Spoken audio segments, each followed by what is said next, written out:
Bismillahirrahmanirrahim. Assalamualaikum warahmatullahi wabarakatuh. Waalaikumsalam warahmatullahi wabarakatuh. Alhamdulillahirabbil alamin. Hamdan katsiran thayyiban mubarakan fihi kama yuhibbu rabbuna wa yarda.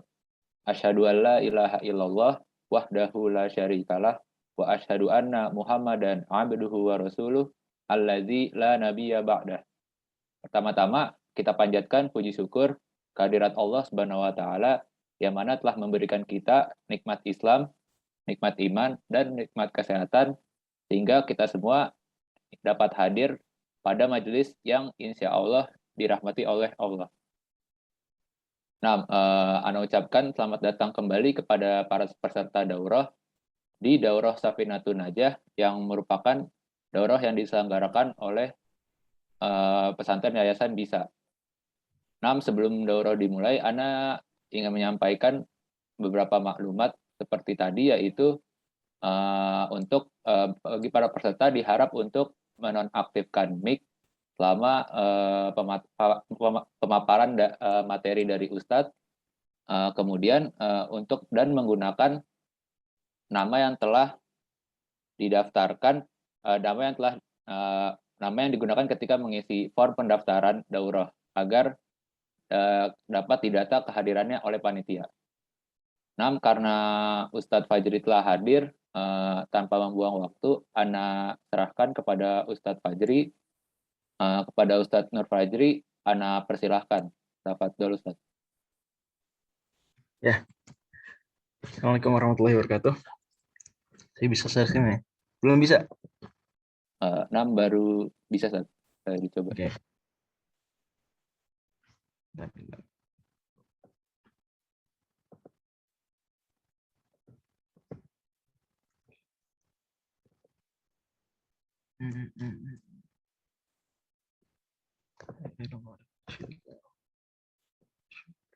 Oke, kelihatan ya? Nah, sudah terlihat Ustaz. Oke. Bismillahirrahmanirrahim. Assalamualaikum warahmatullahi wabarakatuh. Alhamdulillahirabbil alamin wa bihi nasta'in 'ala al-umuri. Wassalatu wassalamu ala asyrofil anbiya'i wal mursalin nabiyina Muhammadin wa ala alihi wa sahbihi ajma'in. Amma ba'd. Seperti Bang Rehan dulu selaku panitia dari daurah kali ini.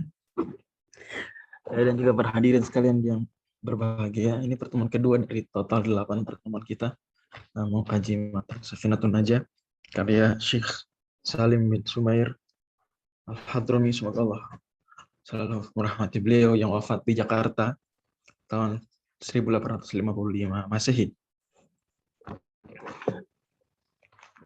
Oke. Tadi kita sudah bahas banyak ya. Mungkin daurah kita sebentar. Ya, singkat-singkat, jadi tidak ada sesi review. Harapan saya tetap para hadirin sekalian review, karena besok pagi akan dikirimkan soal oleh panitia sedikit saja di Google Form, kuis ya antar 2 sesi ini. Jadi nanti ada kuis isinya 2 pertanyaan di 2 sesi ini. Besok pagi waktu Indonesia Barat, insya Allah. Gitu ya, Bang Rehan, tolong di karena ini soal kasih, tinggal dimasukkan Google Form aja, pilihan ganda atau benar salah. Oke, kita masuk ke pembahasan baru, yaitu faslun fi nawaqidil wudu, pembatal wudu. Atau kita boleh istilahkan lain asbabul hadatsil asghar. Kalau tadi kan asbabul hadatsil akbar, ini asbabul hadatsil asghar. Penyebab hadas kecil. Oke. Al-awwalu al-khariju, terlalu kita penulis nawaqidul wudu'i arba'atu asya'. Al-awwalu al-khariju min ahadis sabilaini min qublin aw duburin rihun aw ghairuhu ilal maniyyah. Itu sesuatu yang keluar dari salah satu dari 2 jalan, maksudnya kubul atau dubur. Ini bagian alat vital depan atau belakang. Mohon maaf. Min qublin aw dubur rihun aw ghairuhu, baik itu berupa angin atau apapun. Jadi dalam perspektif madzhab Syafi'i yang dominan adalah tempat keluarnya, bukan apa yang keluar ya. Tempat keluar. Jadi kalau yang keluar adalah sesuatu yang suci bahkan ya. Misalnya yang keluar apa ya? Keluar gundu ya. Keluar gundu. Mana nih batal nggak? Batal. Keluar gundu. Keluar cacing aja, Pak. Jadi kalau ada cacing di dalam, mohon maaf ya, di organ pencernaan, kemudian kepala cacingnya apa keluar gitu, maka batal wudunya. Walaupun masuk lagi, walaupun cacingnya terus habis itu masuk lagi. Ngerti ya? Jadi patokannya adalah tempat keluar, apapun yang keluar. Nah, kecuali mani. Kalau kecuali sperma, maka tidak dianggap membatalkan wudhu, ya, tidak membatalkan wudhu, kok gitu. Tapi dia hadas besar. Tapi nggak membatalkan, bukan hadas kecil, dia hadas besar. Ya otomatis kalau sholat ya lebih parah lagi, ya batal sholatnya atau lebih nggak boleh lagi. Cuma dia tetap namanya hadas besar, bukan hadas kecil. Karena kaidahnya ma'al amro ini bi khususihi la yujibu adnahuma bi'umumihi. Ini kaidah fikih karena sesuatu yang mewajibkan sesuatu yang lebih berat dari dua hal secara khusus, maka tidak mengharuskan dia berimplikasi hukum yang sama ke hukum yang lebih lemah secara umum. Kasusnya contoh mirip seperti zina, semoga Allah jaga kita darinya. Itu kalau ada orang sudah kan belum nikah, belum pernah nikah, melakukan hubungan tersebut, kan dicambuk 100 kali dan diasingkan selama setahun. Gitu. Sebagaimana teks ayat dan hadis. Hadis Bukhari Muslim. Ayat surat An-Nur ke ayat 2. Kemudian kalau sudah nikah, sudah muhsan maksudnya, maka dirajam. Sebagaimana ayat yang sudah dinasakh di surat Al-Ahzab dan juga berdasarkan hadis Bukhari Muslim.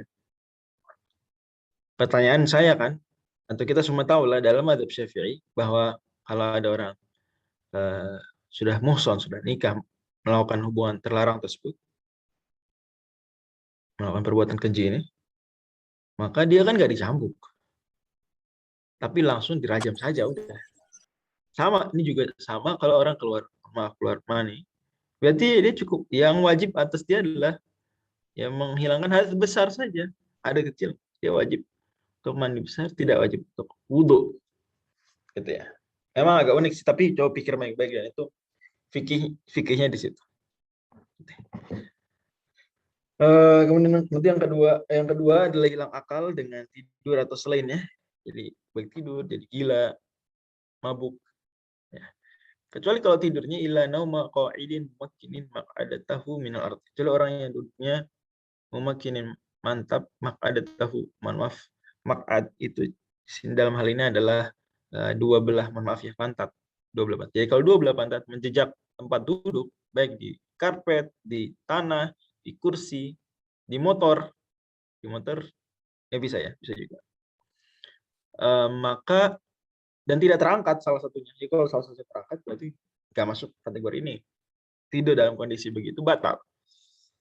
Tapi kalau dia menjejak dua-dua belah tersebut, maka tidak batal. Maka tidak. Meskipun nyender tidur. Meskipun tidurnya. Misalnya di kelas nih, misal di kelas. Bang Rehan pernah nggak? Enak nggak sih tidur di kelas, Bang Rehan? Nah, itu tuh jangan pas lagi ada gurunya, lagi ada dosen. Jangan. Antar ganti dosen atau nunggu dosen datang, tidur dulu gitu. Enak nggak? Enak, Ustaz. Nah, itu nggak batalin tuh, Bang Rehan tuh. Asal ya dua belah pantat kita itu menjejak kursi terus. Dan kalau terangkat salah satunya, ya berarti batal. Intinya semua jenis tidur membatalkan wudhu kecuali yang tidur begitu. Jadi kalau tidur berdiri gimana? Tidur berdiri di atas kereta batalin wudhu nggak? Enak juga tuh, banyak tuh Bang Rehan. Jadi kalau kereta dari stasiun Pondok Cina ke stasiun Sudirman misalnya, banyak orang tidur sambil berdiri. Batal nggak wudhunya? Gimana Bang Rehan? Berdasarkan apa yang kita pelajari di sini? Atau teman-teman sekalian deh. Gimana? Berdasarkan apa yang kita pelajari di sini, tidur berdiri di atas kereta batalin wudhu? Batal. Batal. Padahal berdiri ya, berdiri kan. Kalau tidur duduk tapi nyender, gimana? Dia duduk, dapat duduk di kereta, tidur, batal nggak? Enggak, Ustaz. Kalau pantatnya naik batal. batas. Enggak batal. Batal. Enggak. Batal. Enggak, kita pakai madzhab Syafi'i. Kalau dia dapat duduk di kereta, terus tidur. Ini skenario-nya kedua belah pantatnya terus menjejak kursi ya. Batal nggak Mm-mm. wudunya? Enggak Batal. batal, Nggak Ustaz. batal. Nggak batal. Batal. Meskipun nyenyak. Meskipun Meskipun Batal. nyenyak enggak batal. meskipun tadul kena nggak batal. Meskipun nyenyak nggak batal. Meskipun lama dari stasiun Pocin sampai stasiun Sudirman. Meskipun lama. Ntar ada dalilnya sih. Oke, paham tapi nih. Jadi seperti itu adanya. Bahwa tidur itu semua membatalkan wudu kecuali jenis tidur yang tadi, posisi tidur yang tadi.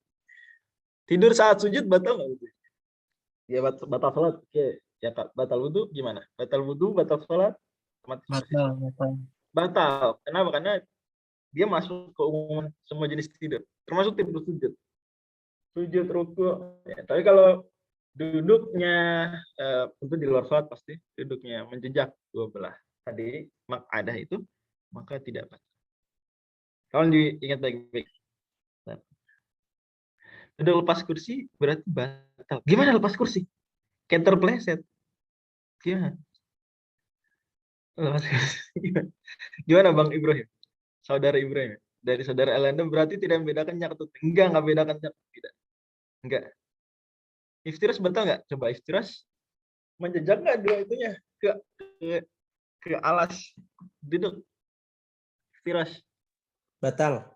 Iftiras itu duduk antara dua sujud ya, kayak gitu. Batal lah, kan dia nggak menjejak. Coba iftiras gimana? Enggak menjejak yang enggak satu pun menjejak tanah, setahu saya. Ada yang praktik. Khutbah Jumat gimana? Satu Jumat dia nggak batal itu. Tidur satu, tapi ya nggak bagus tidur satu Jumat. Jangan dipraktikkan ya. Tapi kalau batal nggak batal itu masalahnya. Jadi nggak perlu, oh, kamu tidur tadi pas khutbah sana betul lagi. Ya kalau pakai madzhab Syafi'i, dia madzhabnya madzhab Syafi'i dalam hal ini, dia nggak batal. Ada madzhab yang patokannya nyenyak nggak nyenyak ada. Ada yang malah asal tidur cerap langsung batal ada juga. Ya, gitu ya. Ya semua berdasarkan buku ini, berdasarkan madzhab Syafi'i loh tepatnya. Oke, jelas ya. Gimana saya di kursi di mobil sama. Kursi di mobil. Oke, duduknya mantap tuh ya istilah lainnya. Makin ada. Oke, lanjut ya. Ini mau tidur. Karena tidur saat kajian nggak batal wudu. Tidur miring habis witir sambil nunggu fajar disunahkan. Wudu lagi kalau tidur bener batal. Kalau tidur bener batal. Yang disunahkan bukan tidur, tapi tiduran atau berbaring ya. Kalau sampai ketiduran, sampai tidur ya, sampai nggak dengar suara sekitar, patokan tidur, batal. Tapi kalau cuma tiduran, sadar ya, hanya rebahan saja, nggak wudu. Malah itu sunnah. Madzhab Syafi'i juga memandang itu sunnah.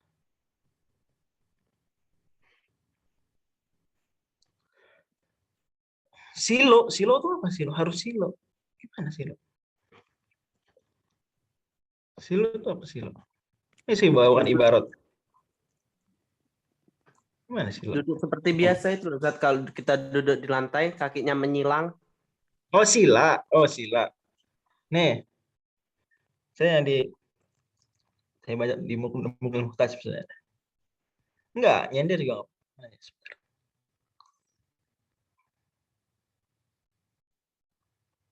Oke. Walau ini ya. Min maqari min ardin aw ghairiha fala yanqudu wudu'ahu. Walau mustanidan ila ma law zalala saqata. Jadi meskipun walau mustanidan ila ma law zalala saqata. Jadi meskipun dia nyender ke sesuatu dan sesuatu tersebut kalau digeser dia jatuh meskipun. Jadi misalnya ada orang gimana? Tidur nyender ke apa ya? Kemana misalnya? Ke satu tiang atau satu kursi lah. Jadi dia ada kursi, dia duduk di bawahnya, di bawah kursi atau sesuatu lah. Dulu nggak harus sila. Intinya pokoknya kedua belah pantatnya itu menjejak alas bawah. Nah kalau sesuatu yang tempat bersender dia, kalau digeser dia jatuh pun itu sebelum dia jatuh ya, itu kalau digeser jatuh jadi beda kasus. Tapi bersendirnya itu, walau mustani dan ilama lau zalala sakoto itu tetap nggak batal. Ya. Oke. Jelas nih ya. Tuh. Lanjut. As-salisul tiqa'u basyaratai rajulin wa imra'atin kabiraini ajnabiyaini min ghairi ha'il. Yang ketiga adalah bertemunya dua kulit laki dan perempuan di lawan jenis. Kabiro ini sudah balik, kabir. Walaupun dalam kasus ini kabirnya tidak harus balik, sebelum menjelang balik pun sudah. Kalau sudah mustahab masuk hukum. Jadi tidak harus betul-betul balik, tapi menjelang balik sudah masuk hukumnya. Karena sudah madzinatun lisyahwah. Ajnabiyah ini harus non mahram. Artinya kalau dia mahram seperti mahram misalnya ibu. Ya kalau cium tangan ibu, salaman sama ibu, peluk ibu, sentuh kulit dengan kulit, nggak batal bagi laki-laki. Begitu juga anak perempuan kepada ayahnya nggak batal. Kepada kakak, adik, kepada pokok mahram ya, om berarti, maka nggak batal. Oke. Tapi kalau non mahram seperti misalnya ya kalau non mahramnya teman kuliah atau apa tetangga ya selain haram batal wudu. Haram dan batal wudu ya. Kalau istri gak haram tapi batal wudu karena dia bukan mahram. Istri bukan mahram. Oke, jadi suami atau istri itu bukan mahram bagi pasangannya. Nyentuh dengan kulit dia nggak dosa, nggak haram, oke, boleh, tapi wudunya batal. Wudunya batal. Demikian. Min ghairi ha'ilin, sebentar. Di sini basyarota ya kulit. Berarti kalau bukan kulit maka nggak batalin wudu. Misalnya nyentuh rambut istri, sayang gitu. Itu nggak batal tuh, Bang Rehan dan teman-teman yang lain. Nyentuh gigi istri. Jadi tangan kita nyentuh gigi istri atau istri nyentuh gigi suami nggak batal. Saya digigit ya, misalnya jarinya digigit sama suami, itu nggak batal karena bukan kulit ketemu kulit. Atau nyentuh kuku, jadi kalau nyentuh kuku istri atau nyentuh kuku suami nggak batal, nggak batal. Itu tuh kalau nyentuh selain jadi kasus kalau nyentuh teman kuliah, tetangga atau orang yang bukan istri gitu ya, bukan suami ya dosa, nggak batal wudu tapi dosa. Jadi memang ada kasus dosa haram tapi batalin wudu, haram nggak batalin wudu, dan halal batalin wudu. Ada kasus begitu. Apa contohnya? Haram dan batalin wudu. Apa contohnya? Kawan ini biar murojaah aja. Haram dan batalin wudu. Apa contohnya? Untuk kulit yang bukan Ya, mahram. nyentuh orang di kereta. Nyentuh orang di kereta, perempuan lain atau laki-laki lain. Haram dan apa? Dan batalin wudu. Oke. Lidah termasuk kulit. Kemudian apa tadi? Haram tidak batalin wudu. Haram tidak batalin wudu. Haram tidak batalin wudu. Haram sih, tapi tidak batalin wudu. Ya, itu Rambut. nyentuh rambut teman kuliah gitu ya. Oke. Haram tapi nggak batalin wudu. Halal tapi batalin wudu. Apa? Halal batalin wudu. Nyentuh kulit istri. Tinggal istri. Halal dan nggak batalin wudu. Salaman sama adik. Gitu ya. Oke. Lawan kebayang. Ada yang bertanya? Apa lagi? Bagaimana jika tawaf di Ka'bah tapi bukan mahram? Ya, nanti wudunya batal dan berarti wudu dulu terus tawaf lagi. Kayak gitu. Kalau perspektif madzhab Syafi'i. Imam Nawawi juga bilang gitu dalam kitab Al-Idah. Ya begitu tetap. Iya, kalau dia mau talfik, sebagian ulama ada yang bilang dia boleh lah ikut madzhab lain, taklid pada madzhab lain, karena apa ya, sesuatu yang sulit dia boleh. Man ibtuliya bi syai'in falyuqallid man ajaza, ada kaidah seperti itu. Barang siapa ya silakan, tapi kalau perspektif madzhab Syafi'i tetap. Atau bisa pakai pendapat lemah dalam madzhab Syafi'i. Apa pendapat lemah? Yaitu kalau disentuh nggak batal. Jadi ada pendapat dalam madzhab Syafi'i kalau disentuh nggak batal. Batal kalau nyentuh aktif ya. Kalau pasif disentuh nggak batal. Itu boleh juga. Jadi boleh pakai, masih internal madzhab Syafi'i, Bahkan itu salah satu pendapatnya Imam Syafi'i, salah satu qaul beliau. Kalau disentuh nggak batal. Demikian. Tapi yang mu'tamad, pendapat officialnya, yang resminya, nyentuh disentuh sama aja. Nyentuh disentuh sama aja. Gitu ya. Kalau mencium istri bagaimana? Itu ya halal tapi batal. Halal tapi batal. Sebagian mengatakan tidak batal, ya, madzhab-madzhab besar ya. Tidak batal. Madzhab Hanafi, madzhab Hanbali mengatakan tidak batal. Tapi menurut madzhab Syafi'i dalil mereka lemah. Dalil mereka lemah. Semisal sedang sholat tersentuh non mata, batal sholat. Pendapat mu'tamad batal. Batal wudu, batal sholat. Yang ke min ghairi hairin, tanpa pembatas. Berarti kalau ada pembatas nggak batal ya. Ya ada kain, ada baju, nyentuh baju itu enggak, nyentuh jilbab itu enggak batal. Yang keempat, masuk kubulil adami au hal qati duburihi bi batnir rohati au butunil asabi'i. Yaitu menyentuh, mohon maaf, rahmatullah, kemaluan. Biar ke atas. Oke. Manusia artinya ya bisa juga nyentuh bayi gitu ya. Salah. Au halqati duburihi, atau lingkaran dari, mohon maaf, duburnya. Dubur ada lingkaran. Yang mana batasannya ada kalau dia berdiri ketutup, yang tadi kita bahas.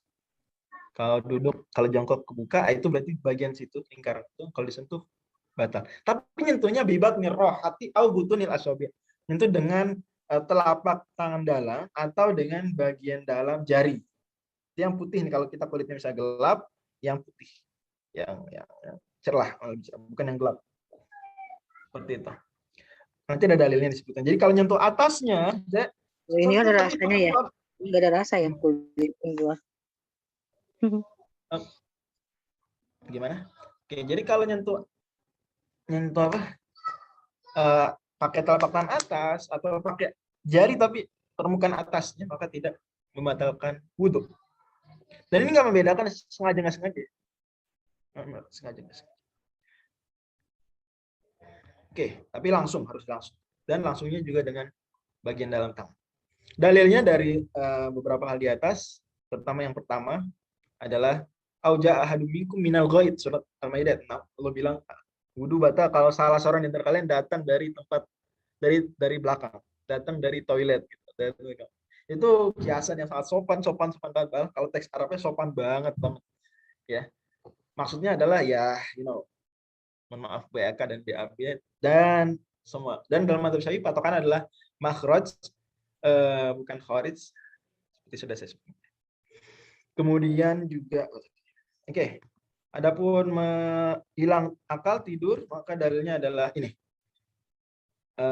Nabi SAW bersabda di surat Abu Dawud, "Rika usahi al-ainani faman nama falyatawadda", bahwa penutup segel, mohon maaf, kemaluan belakang, ya pantat, penutup segelnya itu adalah kedua mata. Kalau kedua mata tidur, maka faman nama, berarti itu potensi keluar angin. Ya, itu maksudnya. Cuma sopan banget kan bahasanya, Masya Allah. Wika usah itu banyak majasnya di situ. Sangat sopan. Faman nam, cuma ya kalau fikih kadang sopan-sopan gitu khawatir nggak dimengerti ya, maka perlu diperjelas, tapi saya minta maaf dulu. Faman nama falyatawadda, maka barang siapa yang dia tidur, maka haruslah berwudu. Berarti tidur default tidur. Semua jenis tidur batal wudu. Kecuali tidur yang tadi disebutkan berdasarkan hadis riwayat Abu Daud juga, bahwa karena ashabu Rasulullah SAW, kata Anas bin Malik, para sahabat Rasulullah SAW yang tadirun isyal akhirah hatta takhfiqa ru'usuhum tsumma yusalluna wa la yatawadda'un, bahwa para sahabat Nabi SAW menunggu sholat isya sampai kepala mereka tuh nunduk-nunduk, ya pada duduk di masjid, kebayang gak sih nungguin sholat isya tuh Nabi lambang kita sampai ngantuk, sampai malah di sebagian riwayat terdengar suara denturan, tapi semua duduk. Tsumma yusalluna wa la yatawadda'un, kemudian semuanya sholat tidak mengulang wudu. Gitu ya. Ini tentang masalah tadi yang ilal maniyat. Jadi pengaruh fikihnya terhadap pendapat bahwa semua yang keluar dari depan atau belakang itu membatalkan wudu kecuali mani karena dia hadas besar bukan hadas kecil, efek hukumnya adalah di sini, yaitu laukana alaihi. Jadi fa faidatu adamin naqdi tadhharu fima laukana alaihi hadatsun asghar. Ya, wa ghuslu janabatin. Kalau dia punya dua hadas, hadas kecil dan hadas besar. Faghtasala lil janabati. Kemudian dia mandi besar. Aja tanpa wudu. Fafis artinya dia menghilangkan hadas besar saja niatnya tanpa meniatkan khusus menghilangkan hadas kecil. Fafis sihhati sholati khilaf. Maka sebetulnya sholatnya dia gimana? Ada khilaf ulama. Tapi kalau kita katakan bahwa mani itu bukan hadas kecil dan itu pendapat resmi madzhab Syafi'i, bukan hadas kecil, hahuna tasihhu qat'an, maka sah salat qat'an tanpa khilaf. Kemudian faedah kedua, wa fi ma idza fa'ala al-wudu', paham ya ini ya.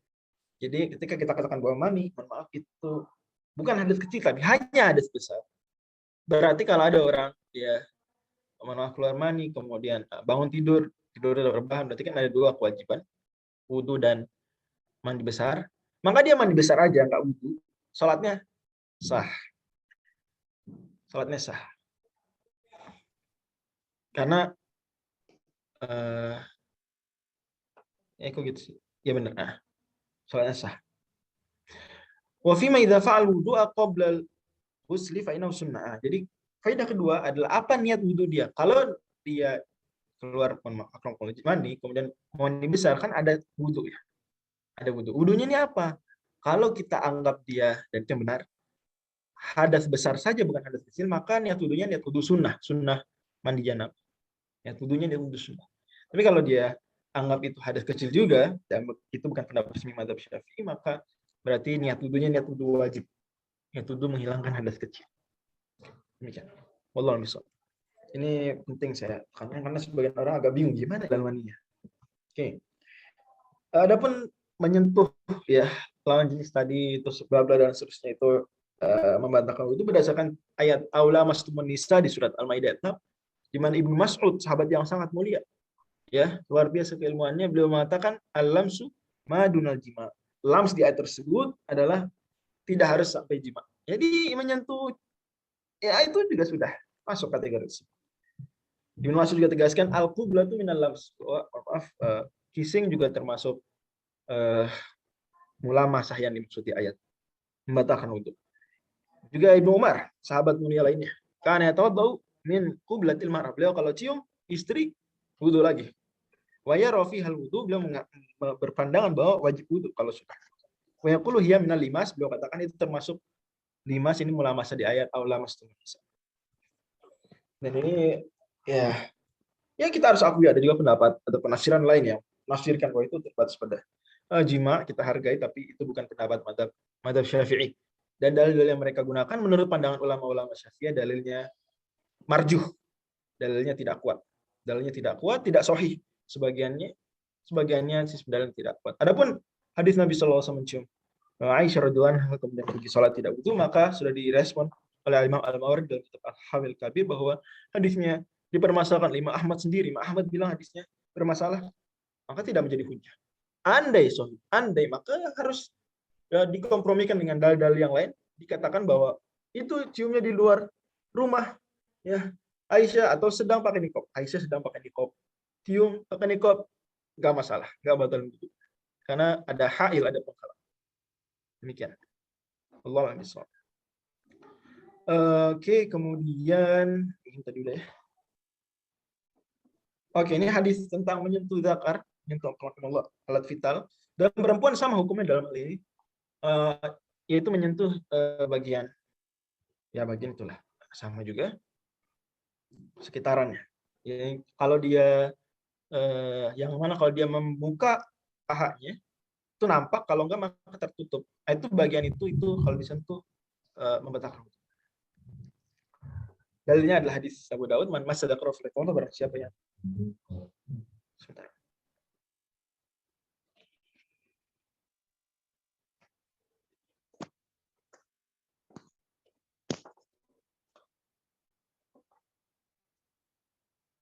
Wait, bentar ya, bentar. Saya pindah tempat.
Cek. Oke. Assalamualaikum warahmatullahi wabarakatuh. Waalaikumsalam warahmatullahi Dan hadis ini, hadis man masadaqarahu falyatawadda, itu hadis yang lebih sahih daripada hadis yang lain yang mengesankan bahwa tidak batal untuk yaman innama huwa bat'atun mink. Hadis ini hadis yang mahfuz dan hadis yang itu hadis yang syadz. Demikian. Itu kata Imam Bukhari sebagaimana dinukil oleh Imam At-Tirmidzi dalam Al-Ilal Al-Kabir. Dan ada hadis lain lebih jelas tentang ini dari Ibnu Hibban, hadis Ibnu Hibban riwayat Nabi sallallahu alaihi wasallam sabda idza afdha ahadukum biyadihi ila fardihi wa laysa bainahuma sitrun wala hijabun falyatawadda. Kalau salah satu menerangkan afdha, kata Imam Asy-Syafi'i di al-afdha ini itu dengan secara bahasa, dan Imam Syafi'i hujjatun fil lughah kata Imam Ahmad dan ulama-ulama. Kata beliau idza afdha itu nyentuh dengan bagian tangan dalam, ya tadi telapak tangan dalam, jari bagian dalam. Biadi ila farjihi wa laysa bainahuma sitrun wala hijab, tidak ada penghalang. Berarti kalau ada penghalang, oke. Tidak batalkan wudu, fal yatawadda, maka haruslah dia berwudu. Oke, jelas ya sampai sini, lanjut dulu. Kemudian apa efeknya kalau orang batal wudunya?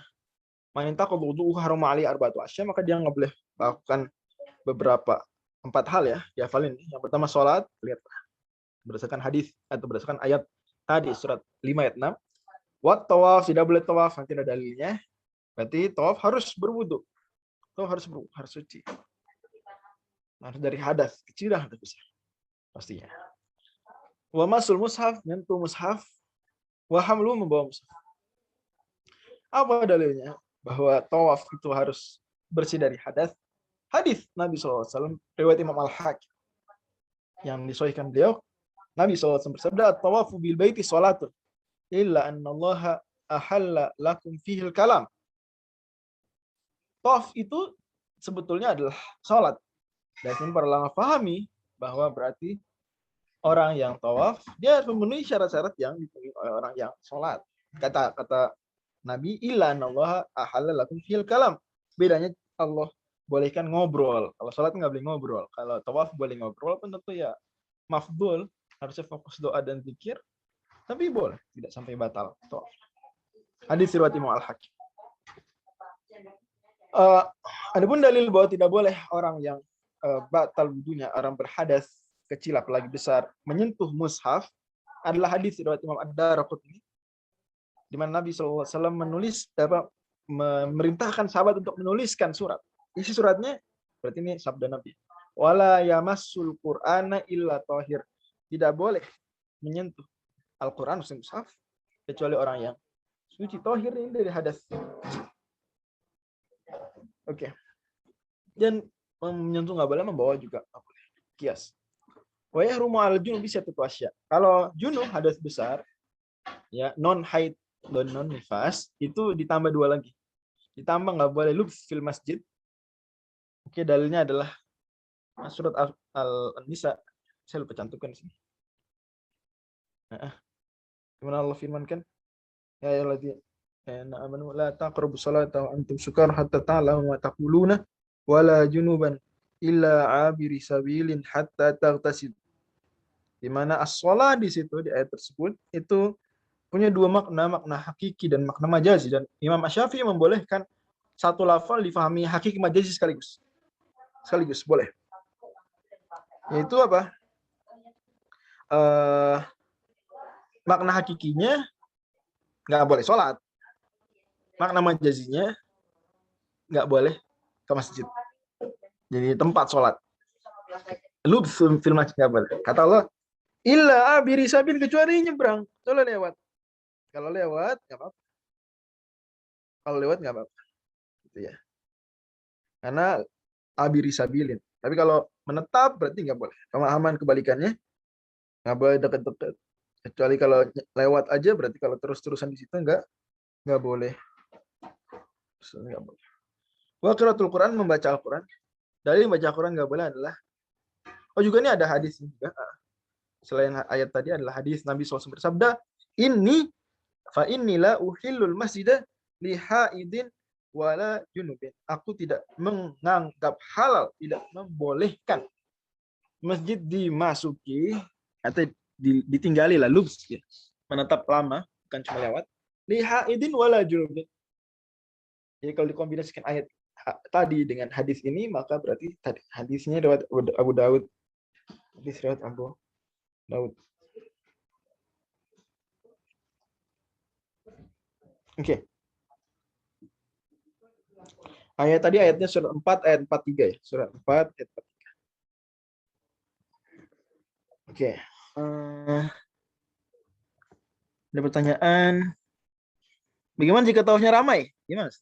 Bagus, alhamdulillah. Berarti COVID sudah berakhir. Kangen kita semua tawaf ramai seperti itu. Tawaf sepi masalahnya nggak bisa nyentuh sih. Saya gregetannya gitu. Udah sepi, nggak boleh nyentuh Hajar Aswad itu. Gregetan makanya. Ramai masih bisa nyentuh. Sepi era COVID, ya alhamdulillah bisa tawaf, tapi nggak boleh nyentuh Hajar Aswad. Itu masalahnya. Qubul adami, betul, kalau hewan nggak apa-apa. Tapi ya boleh hewan. Sebentar. Kalau tanpa hail batal, tidak batal dan haram. Oh, nyentuh bukan mahram, teman kuliah tanpa hail. Dengan di luar bajunya. Ya kalau konteks tertentu haram. Sengaja gitu kan? Mahram. Tanpa hajah, ya. Jika ragu-ragu batalkah? Bisa nyentuh itu laki apa perempuan di kereta berdesak-desakan? Ragu nggak batal. Menyentuh kemaluan kucing jantan karena manja nggak batal. Nggak batal. Selama besar tanpa wudhu lagi, ya betul, sah. Jika keputihan apa membatal wudhu? Apa salatnya sah? Putihan, dia sebenarnya kebutuhan istilah terlalu luas ya. Kalau dia tidak dihitungnya madhi membatalkan wudhu. Dia hadas kecil. Jangankan itu, istihadah hadas kecil juga. Istihadah hadas kecil hanya saja dikecualikan dia boleh sholat. Begitu juga yang kebutuhan yang parah putihan itu boleh sholat. Hukumnya hukum mustahadah.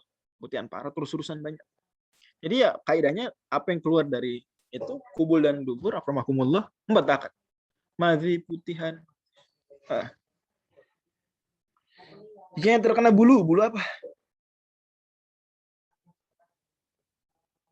Oke, anggap suami nyentuh bulu. Rambut berarti. Bulu rambut kan? Ya, nggak batal. Tawafnya apa batasan disebut mushaf? Cover mushaf termasuk. Jangan cover mushaf. Tadi kan bawa mushaf aja nggak boleh. Bawa mushaf itu artinya apa? Dia nggak megang langsung. Bisa aja pakai plastik, pakai tas. Nggak boleh. Kalau ada tafsir gimana? Tafsirnya dominan nggak? Lebih banyak teks tafsirnya daripada teks Al-Qur'annya nggak? Kalau iya, termasuk dalam hal ini tafsir adalah terjemah, tafsir juga, maka hukumnya lil ghalib. Lil ghalib sebenarnya menjelaskan para ulama termasuk di situ Imam Imam Ibnu Hajar Al-Haytami juga sebutkan. Walaupun ada khilaf antara beliau dengan Imam Ar-Romli dalam hal ini tentang mushaf yang di pinggirnya ada terjemah kecil-kecil, tapi tulisan lebih banyak daripada mushafnya. Tapi yang Imam Ibnu Hajar Al-Haytami katakan bahwa dia hukumnya hukum buku tafsir. Dan para ulama sendiri menghitung tafsir Jalalain, dihitung banyakan mana tafsirnya atau Qur'annya, ternyata banyakan tafsirnya, jadi boleh nyentuh tafsir Jalalain. Iya, jadi perempuan Al-Quran dengan terjemah boleh disentuh. Wallahu a'lam, boleh disentuh Al-Quran dengan terjemah. Tentu jangan dipahami boleh baca. Baca lain cerita. Jadi nyentuh, pembahasannya nyentuh. Baca lain cerita ya. Baca itu yang nggak boleh. Mau nyentuh nggak nyentuh, baca nggak boleh. Tapi kalau nyentuh saja, Quran terjemah yang wallahu a'lam, kalau pendapat Haytami boleh. Imam Hajar Haytami salah satu ulama yang menjadi rujukan Syafi'iyah modern. Ibnu Hajar Al-Haytami wafat tahun 974 dan Imam Syamsuddin Ar-Romli wafat tahun 1004 Hijriah. Ada pertanyaan? Mohon maaf, bulu kemaluan. Nyentuh bulu kemaluan nggak batal karena bulu rambut. Wallahu a'lam.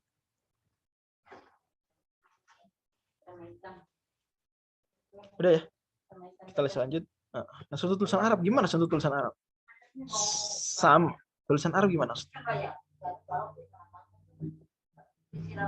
Jangankan tulisan Arab ya, kertas aja nggak boleh. Lanjut. Ini jadi nggak boleh diam di masjid. Berarti kalau lagi haid, ikut kajian di masjid boleh nggak? Duduk lama kajian di masjid boleh nggak? Berarti.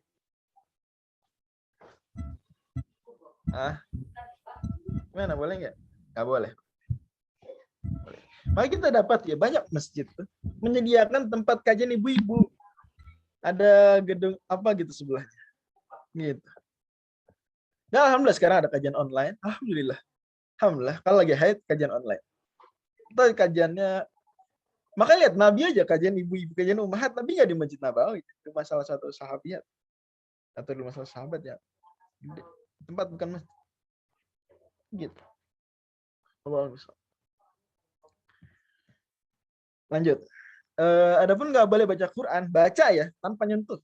Sekalipun dalam menyentuh. Baca tuh bisa di atas motor dengan hafalan, lihat bebas. Pokoknya baca aja. Terlepas dia nyentuh nggak nyentuh, lihat nggak lihat, gitu ya.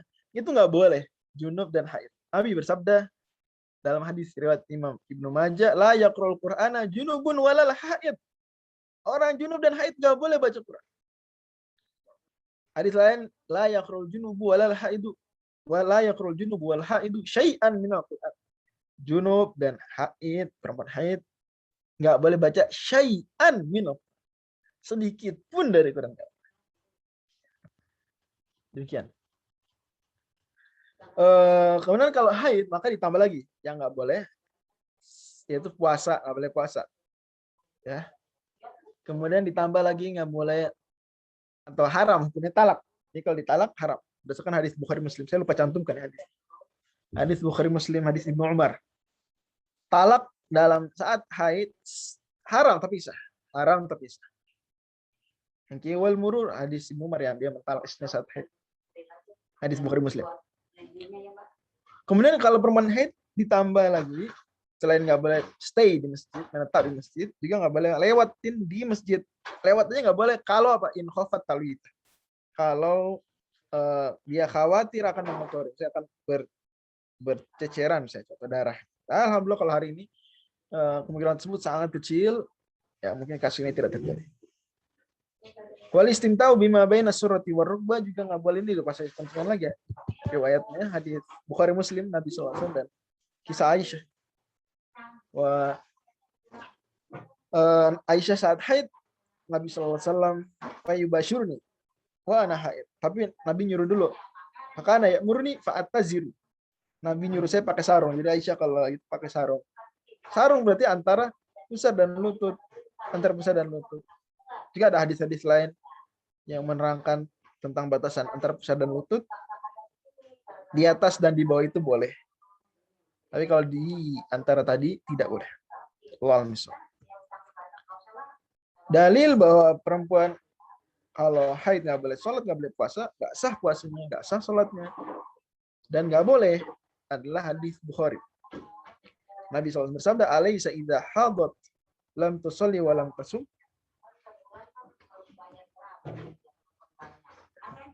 Kemudian bahwa perempuan kalau dia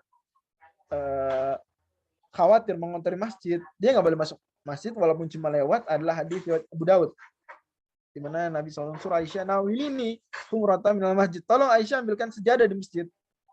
Kata Aisyah, "Ini haid, saya lagi haid Nabi, suamiku." Maka kata Rasulullah, "Inna haidotaki laysat fi yadiki." Haid kamu kan nggak di tangan kamu. Ambil aja. Itu boleh. Jadi di sini kalau seandainya haidnya ngotorin nggak boleh. Juga haramnya, mohon maaf, berhubungan suami istri saat haid. Jadi saat haid haram. Haram berhubungan suami istri yang ada kopulasinya. Berdasarkan surat 2 ayat 222. Oke. Jelas sampai sini ya.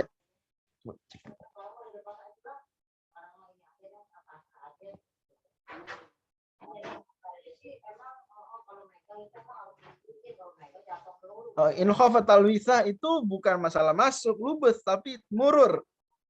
Saudari Elis.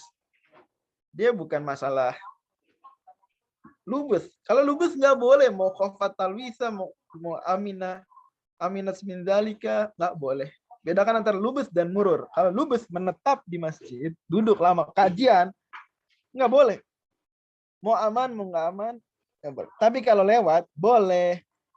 Tapi nggak bolehnya kalau khafat talwisah, khawatir akan mengotori, gitu. Jadi jangan disalahpahami. Kalau menetap nggak boleh. Nabi sabdakan tadi apa? Ini fa inilah uhilul masjidah liha idin wala junubin. Aku tidak membolehkan, tidak menghalalkan masjid untuk haid, perempuan haid dan junub. Jelas hadis Nabi SAW. Gitu ya. Allah misal. Tapi kita harus toleran. Semua pembahasan ini kalau ada khilaf ulama, ada beda pendapat ulama, kita harus toleran. Silakan pegang pendapat yang diyakini kebenarannya, silakan saja. Tanggung jawab di hadapan Allah Subhanahu wa taala. Dan alhamdulillah pendapat yang diikuti pendapat mujtahid juga, alhamdulillah. Tapi kalau pembelajar madzhab Syafi'i dan pengajian madzhab Syafi'i, maka pendapat yang benar adalah yang tadi disebutkan. Allah misal.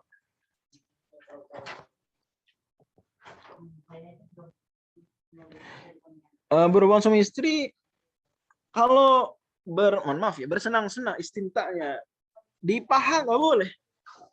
Beristimta' di paha nggak boleh. Meskipun nggak sampai kopulasi, sampai berhubungan, sampai ya gitu ya. Jika sedang sakit ada infusan, kita masih bisa wudu. Sah wudunya. Masalahnya di mana? Betul. Wallahu misal.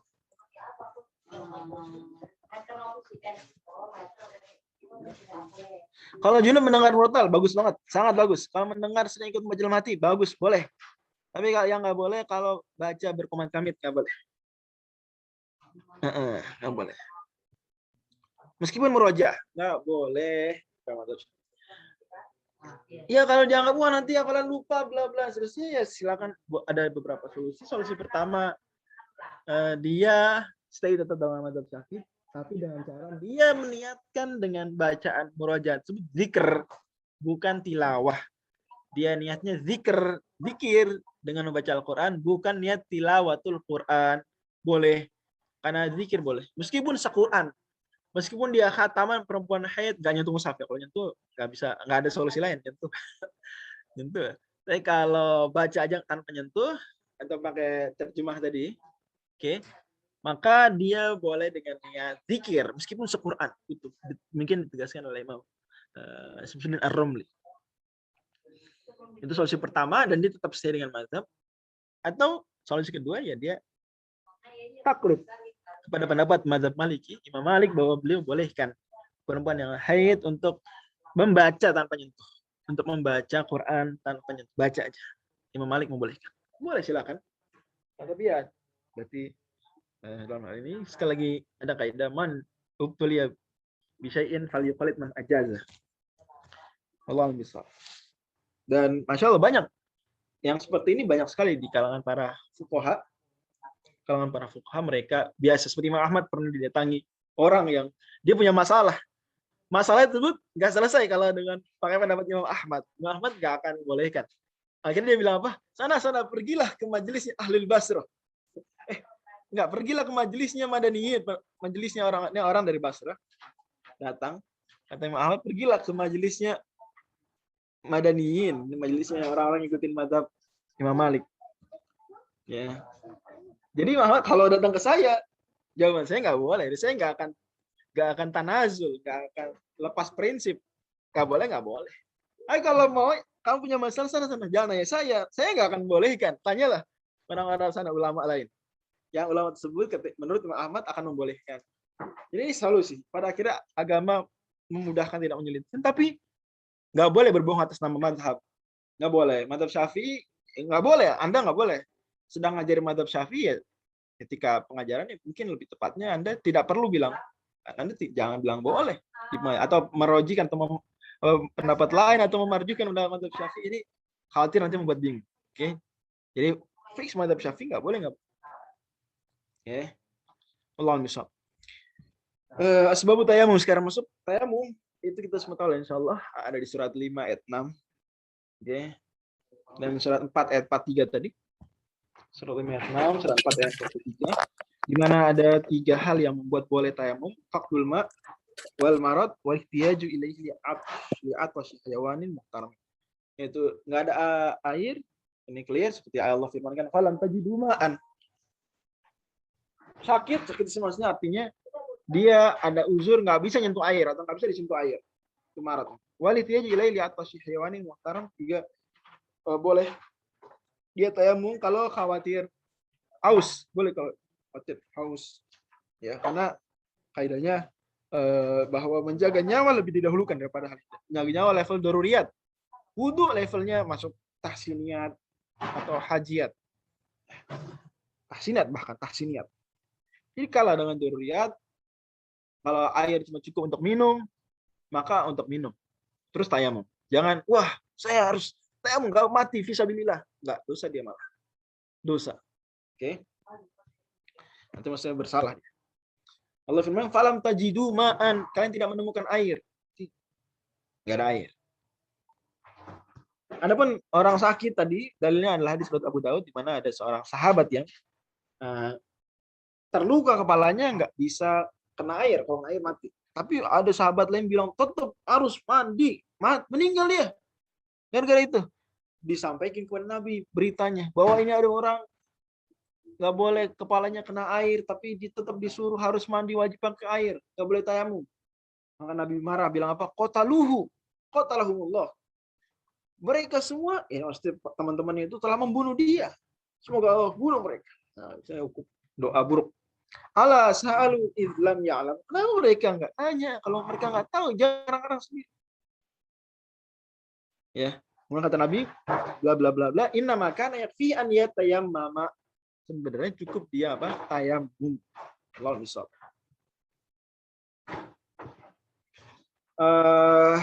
Dan hewan yang dihormati, maksudnya hewan yang nyawanya memang tidak boleh dibunuh. Kalau yang boleh dibunuh seperti orang meninggalkan sholat wajib, maka boleh. Nah, maka dia tidak dianggap. Jadi kalau contoh kita pergi nggak ada air, cuma ada sebotol, kita dan teman kita yang nggak pernah sholat, gitu ya.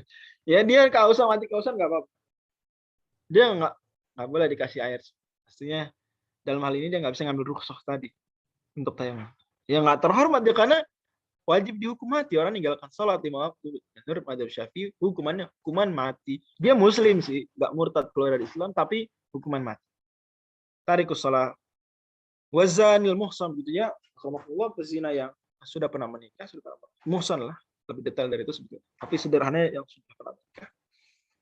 Ya ada hukumannya hukuman mati, hukuman rajam. Ya berarti tidak perlu dia, wah, nggak apa-apa dia harus minum dia, karena nyawanya tidak terhormat. Anda bisa bayangkan nih, perbuatan ini membuat nyawa Anda tidak berharga sebetulnya. Hati-hati. Oke, Anda di dunia mungkin selamat, nggak ada hukuman tersebut ditegakkan di negara Anda, tapi nyawa Anda sebetulnya nggak berharga di mata syariat. Semoga Allah jaga kita. Wal murtad, orang yang murtad juga sama hukumannya man badal dinahu faqtuluhu, hadits Bukhari. Maka karena itu nggak boleh. Dia tidak muhtar. Wal kafirul harbi juga harbi. Sebagaimana di surat 9 ayat 4 dan 5. Ya, kafir harbi. Adapun kafir non muslim yang zimmi, muahad, musta'man maka dihormati. Nyawa mereka berharga sekali, sangat dihormati, nggak boleh diganggu gugat. Ya. Sangat dijaga betul. Tapi harbi yang merangin orang Islam seperti tentara Israel misalnya. Oh, dia kausan mati nggak Pak? Wal kalbul karena dia jahat kepada Allah, jahat kepada Islam, layak mendapatkan hukuman tersebut. Dan pada akhirnya Allah Subhanahu wa taala sangat penyayang. Tapi di antara dan bentuk kasih sayang Allah adalah ada hukuman-hukuman seperti itu. Di antara bentuk kasih sayang Allah memberikan aturan seperti itu bentuk kasih sayang. Jangan dipahami wah Islam jahat banget nih ada orang. Enggak. Justru lebih jahat Anda membiarkan tidak ada hukuman yang membuat jerah seperti ini. Anda lebih jahat. Anda menipu orang saja dengan atas nama kasih sayang, asasi bla bla bla. Tapi sebetulnya Anda jahat. Anda jahat kalau Anda mengabaikan hukuman Allah terhadap kasus-kasus tadi. Wal kalbul aqur itu anjing liar, dan maaf wal khinzir babi, dua hewan ini karena memang tidak muhtaram, maka mereka kausan nggak apa. Tapi kalau kita punya air, bersama kita ada kambing, kausan dari kambing nih, yang air kasih ke kambing, kita tayamum. Punya unta, Allah misal. Kafir harbi maksudnya non muslim memerangi kaum muslim. Syarat jelas barangkali ya. Syarat tayamum ada 10. Syurut tayamumnya 10 an yakuna biturab.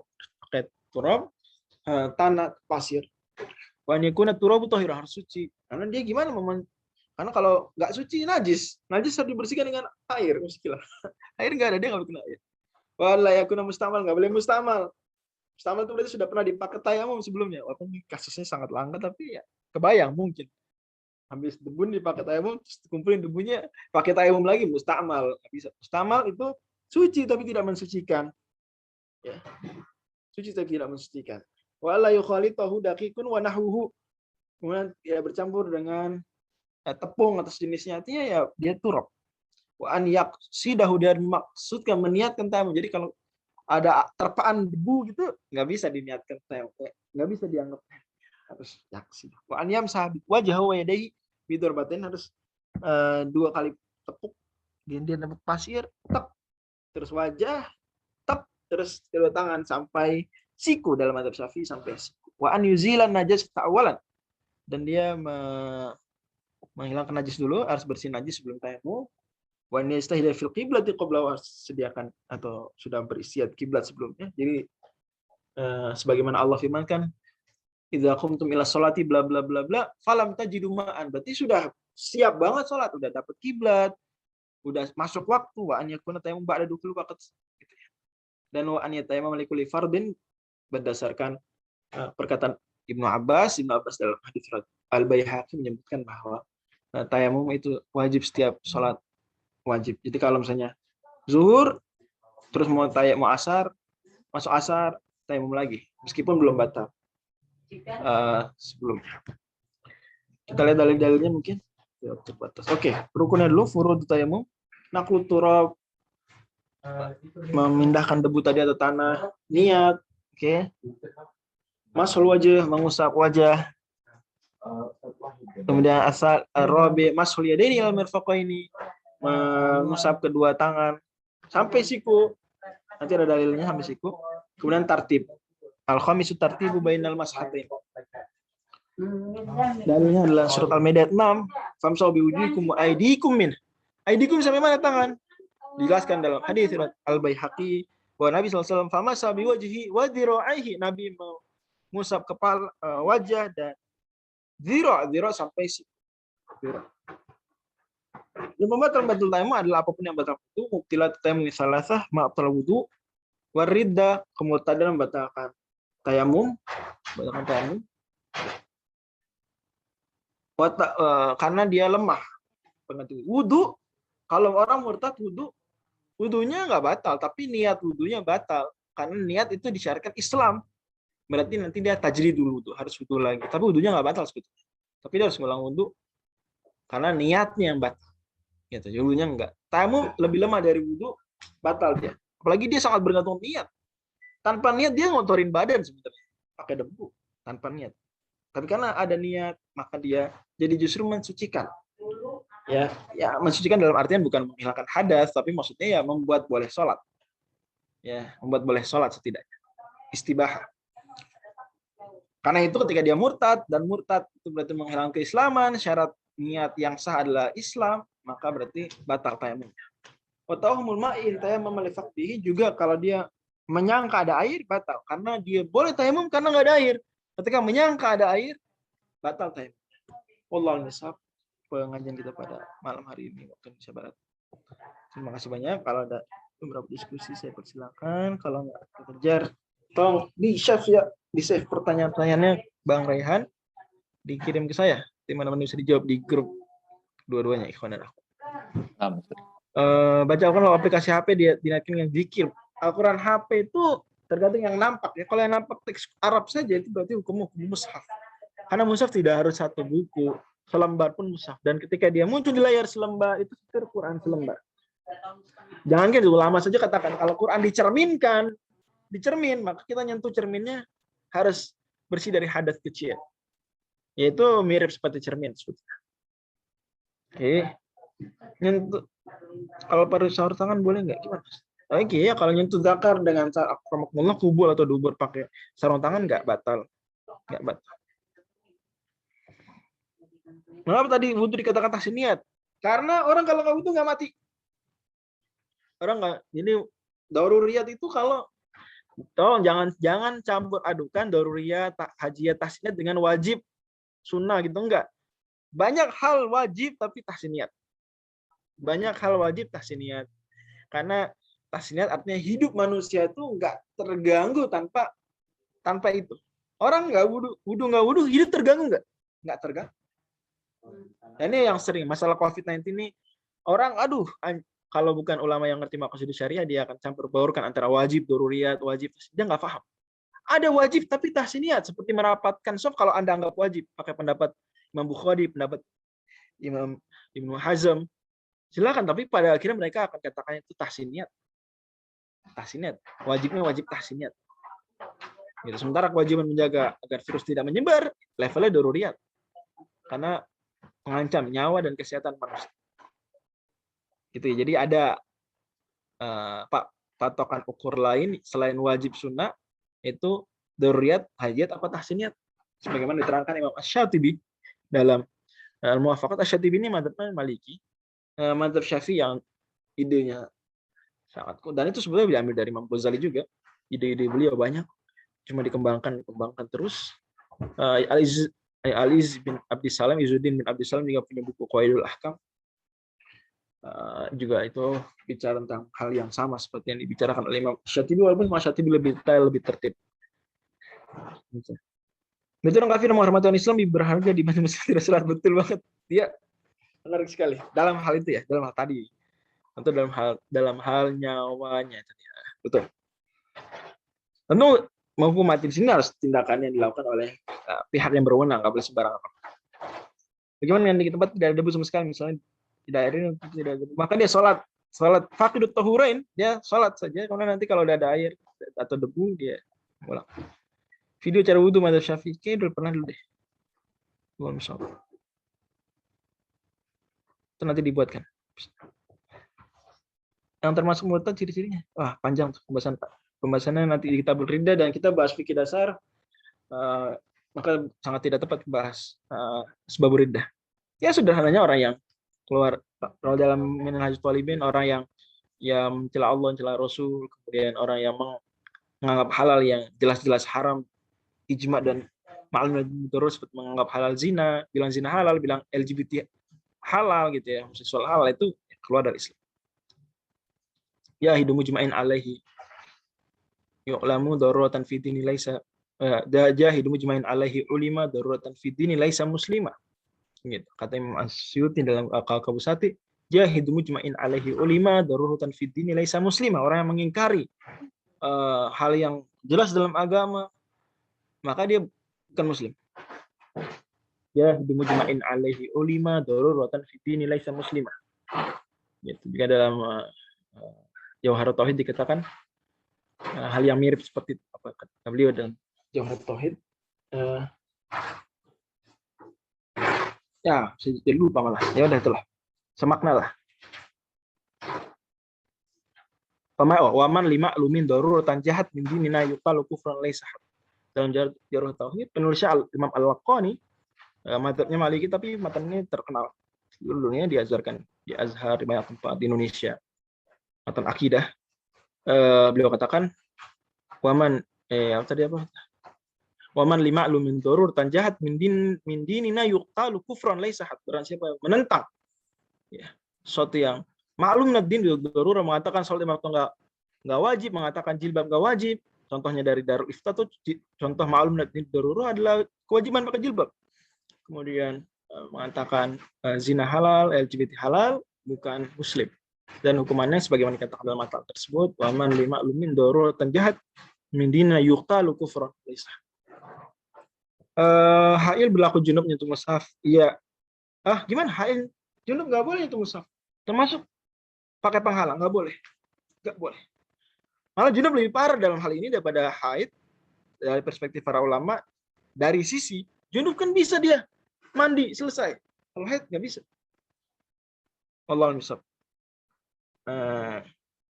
Nggak ada syarat berapa banyak debu. Debu di dinding ya bisa asal debu ya bisa. Ini tepuk.